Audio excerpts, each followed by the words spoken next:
Hi, Kyle. Good morning, Thomas. How are you? Oh, thanks. How you doing? Doing excellent. We're uh, we're ready to talk about the Hemlock Wooley Adelgid. Yeah, It's taken me all summer to learn to say the name right. yeah, right. So, so Laurel Lake is probably that whole area has probably been infested for probably almost 10 years now. Oh wow, I didn't realize it was that long. This is the first year that they've been on the tree like snow. Yeah. Uh, I, So, I I just yeah, don't remember in the past. If I snip a couple limbs off, seeing hardly any activity right. that Yeah, was noticeable.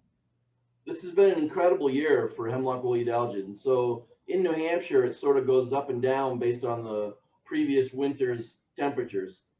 And Okay, so the last couple of winters have just not done a good job killing them. And so I'm hoping for a good cold winter in the next 2 or 3 years, which will knock it all back. 4 years ago, we had like 95% kill of all hemlock woolly adelgid in New Hampshire. And now it's just exploded again. So wow. it comes and goes. And the good thing is we have good soils in New Hampshire and we generally get good healthy trees, and hemlock can last a long time with adelgid, a decade or Okay. more.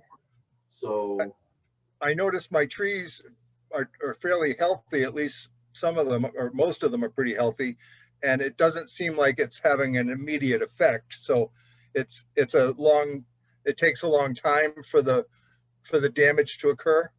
yeah, it's a death by a thousand cuts. There's tens of thousands of insects on there. Just they pierce the tree just like ticks do on animals. They have big long mouth parts that are 3 or 4 times the length of their body, and they just kind of wind their way through the cells of the tree and look for particular nutrients. And they just take a little bit. Each of those 10,000 insects take just a tiny little bit, and the healthier the tree is, the more they can stand it. And then the stressed out, dying trees, it's sort of the straw that broke the camel's back. Okay. So I looked into the spray that we talked about last time we spoke, and it says it comes in little packets. So does that make a gallon, or does a packet make more than a gallon? well, it would take more than one packet per gallon. You're talking about the Transect 70 WSP, and the Yes. WSP stands for water soluble packets. There's lots of different formulas. You can buy a liquid and mix the liquid with water. Or you can buy water soluble packets, or you can buy powder. There's lots of different ways you can buy it. Um, but make sure you read the label. If you're going to use the water soluble packets, that's what I use. It's a really good product. You can dump them right into the water, and the biodegradable plastic just dissolves in the water. It's a really nice way to do it. Um, and it ends up being like 4 or 5 of those packets per gallon. Okay. But So but it was pretty, like you said, it was pretty expensive. Like around $1,000 for a 20 package um, uh, product. So, yeah, and then that would make 1 gallon with 4 packs, or 5 gallons, or yeah, there's a wide range of your options. You can go anywhere from 3 or 4 packets per gallon to 7 or 8, depending on how concentrated and how heavily infested the trees are, how big the trees are. There's a lot of variables to how much you're going to use. Um, and so, I mean, it really depends. But the water soluble packets come. I think you can for $500. The container is $500, but that $500 covers a lot of trees. We're talking about you can treat probably, I can't remember the exact number. I mean, it all depends on your concentration, but you're probably going to treat with that $500 easily 100 trees times 10-inch diameter. So you're okay, talking about maybe less than $1 per inch of DBH. A okay, dollar. So that's pretty good when you only need to treat every 4 or 5 years. right, And I mean, you divide that out by 4 or 5 years, and it really drives the price down to 25, 30 cents per inch of DBH. It's totally worth it for for trees around your yard and around the lakes and around your driveways. The cost of takedowns and removals and replacements is way more than that. Right. The best time to spray, I read that they suggest the spring or the fall. Is that what you've experienced, or does it make much difference? It does make a difference. Spring is always best. Fall is okay. Summer can be fine too. It really depends on how much rain we're getting. Okay. The tree needs to be actively moving material from its roots to its crown. Okay. So during the spring, it's doing a ton of that. Right. And during the summer, it gets really dry. The soils dry out. We don't get a lot of rain, and the tree sort of shuts down.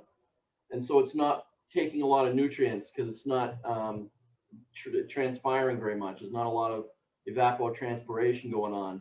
So there's not a lot of draw from the crown. So that's not a great time. But if you're getting normal rains, you can treat right from May to September.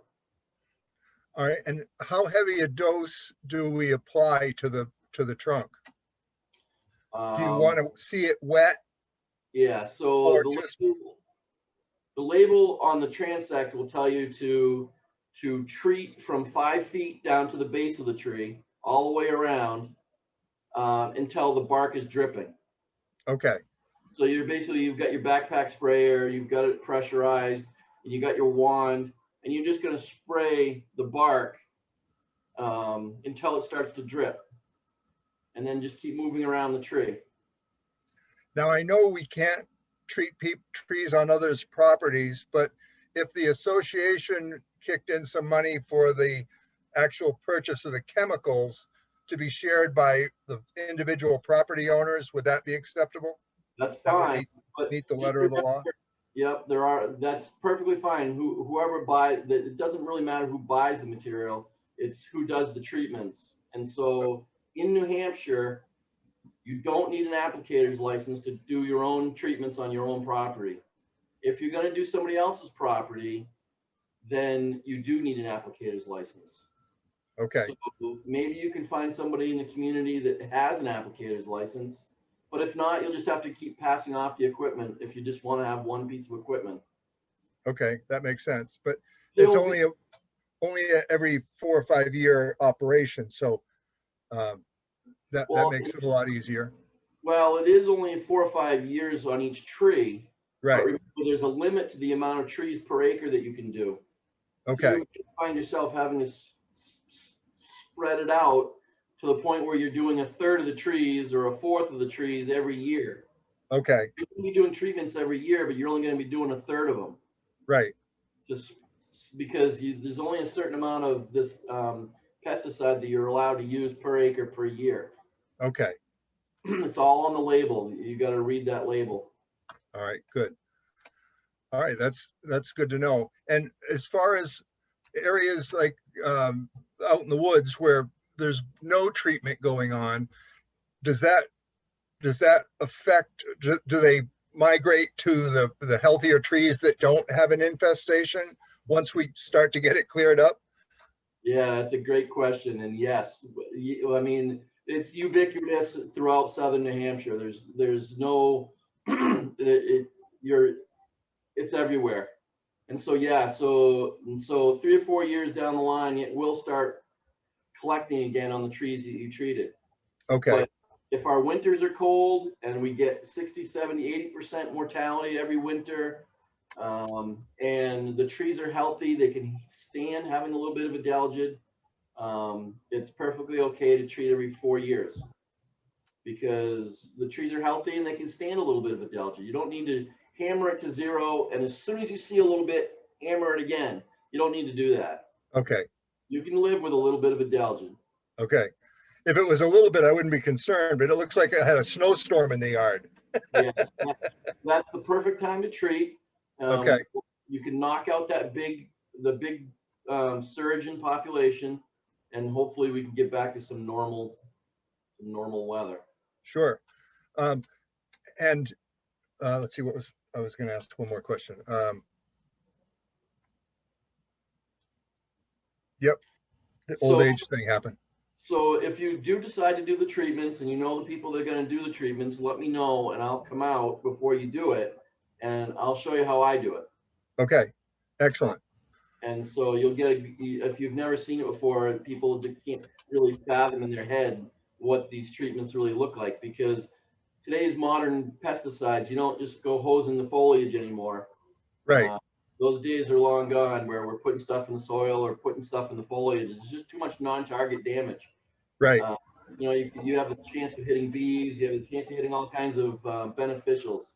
So the best thing sure. to do nowadays is all the systemic pesticides that you can apply to the bark, translocates through the bark and then up into the tree.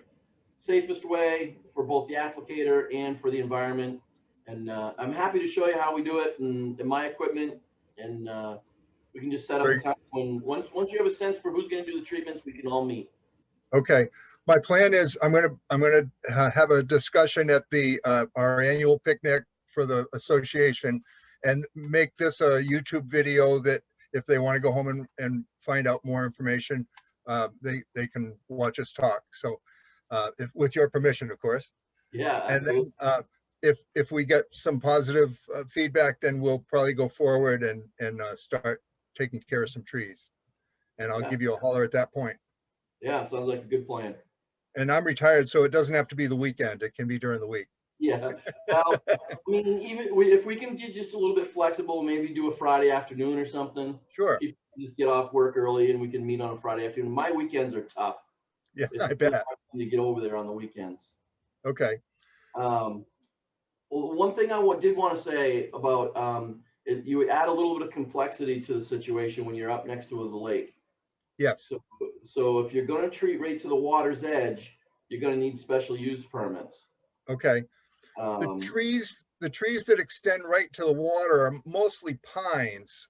So the hemlocks seem to be up a ways away from the edge of the lake. So if we could, and those seem to be the most heavily infested trees as well. yeah. So So, so the two what distance do we need to stay back? So there's two things you got to worry about. You got to worry about open water and wells. Right. So you've got to stay 50 feet away from the open water, and I think it's 75 for people's. Depends if they're a dug well or drilled well. Right. All that information is on the Division of Pesticide Control website. Okay. I'm not sure what kind of well system you have along the lake, but it's 50. Just think 50 feet for the lake, and if you want to Yep. go right up to the water's edge, you can, but you've got to apply for a permit to do that. And it's really easy, doesn't cost anything, it's just paperwork. And really Okay. all the Division of Pesticide Control is looking to do is to make sure that you understand what you're doing, how you're Right. going to apply it. They love the idea of, I've gotten many of these special permits using bark applied pesticides. They love it when you're not putting anything in the soil. Yes. So they're not going to have any problem with the way you would do it. It's just that they just want to make sure through the permit process that you know what you're doing. Okay. We have mostly drilled wells, but there are a blend of dug wells. So Yeah.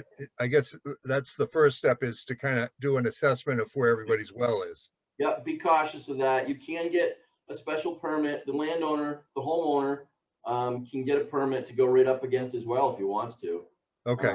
Especially with these new modern bark applied pesticides, it Right. doesn't get in the soil at all. Good. So I'm comfortable. If it was my house, I'd treat right around my well. Okay. But make sure you're following all the rules on setbacks Yes. and work with the Division of Pesticide Control on that. Okay.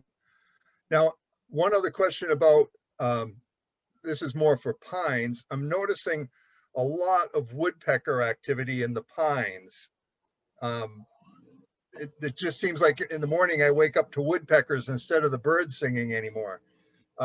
Is that another systemic problem, or is just seems Yeah. like the whole time I've lived here, it's not been this bad as far as the noise from the woodpecker. You're sure the woodpeckers are on pine? Because we have a huge woodpecker population because of emerald ash borer and because Okay. of hemlock borer, which is a different insect than the Adelgid. And woodpeckers are famous for splitting the bark off of hemlock. So if they're in pines, I don't worry about it at all. They're after carpenter ants or something else. Okay. But see if there's holes in the hemlocks, then we got a bigger problem. Yeah, if they're flaking the bark off of the hemlock, then that tree needs to be taken down. There's no, yeah, hemlock borer. It's native, but man, when it gets into a tree, it just kills it quick. Okay. All right, great. Well, I Send me sure thank you pictures.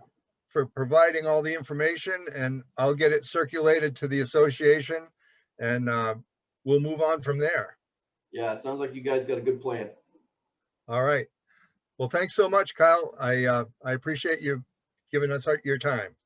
Well, you're welcome. Talk to you later. All right. Take care.